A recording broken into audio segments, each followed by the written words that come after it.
ایک نوجوان اپنی نئی نویلی کار میں بہت تیز رفتاری سے جا رہا تھا۔ اسے اپنی دولت اور اپنی گاڑی پر بڑا ناز تھا۔ اچانک ایک زوردار آواز آئی۔ ایک پتھر سیدھا اس کی کار کے دروازے پر لگا۔ اس نے فوراً گاڑی روکی۔ غصے میں لال پیلا ہو کر وہ باہر نکلا۔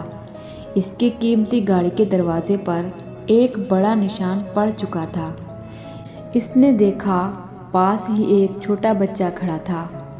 نوجوان نے غصے میں جا کر اس کا گریبان پکڑ لیا اور چلایا، تمہاری ہمت کیسے ہوئی؟ جانتے ہو اس کار کی قیمت کیا ہے؟ اب اس کا نقصان کون بھرے گا؟ بچہ ڈر کے مارے رونے لگا اور سسکیاں لیتے ہوئے بولا، سر مجھے معاف کر دیں، میں نے بہت سی گاڑیوں کو ہاتھ دے کر روکنے کی کوشش کی لیکن کوئی نہیں رکا۔ میرے پاس آپ کی گاڑی کو روکنے کے لیے پتھر مارنے کے علاوہ کوئی راستہ نہیں تھا۔ نوجوان کا غصہ ایک پل کو تھم گیا۔ اس نے حیرت سے پوچھا، آخر تم مجھے روکنا کیوں چاہتے تھے؟ بچے نے سڑک کے کنارے اشارہ کیا جہاں اس کا معذور بھائی وہیل چیئر سے نیچے گرا ہوا تڑپ رہا تھا۔ بچہ بولا، سر میرا بھائی وہیل چیئر سے گر گیا ہے، میں اسے اکیلا اٹھا نہیں پا رہا تھا، پلیز میری مدد کر دیں۔ یہ سن کر نوجوان کا سر شرم سے جھک گیا۔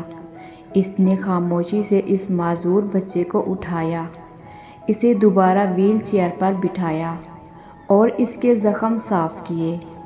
جاتے ہوئے اس نے بچے کو کچھ پیسے بھی دیے تاکہ وہ اپنا علاج کروا سکے۔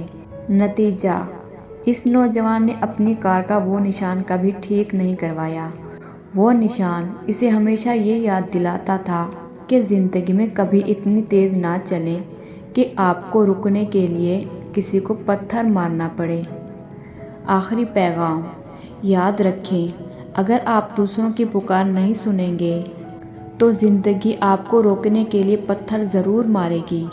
اگر کہانی پسند آئی ہو تو اسے شیئر ضرور کریں اور ہمارے چینل کو سبسکرائب کرنا نہ بھولیں۔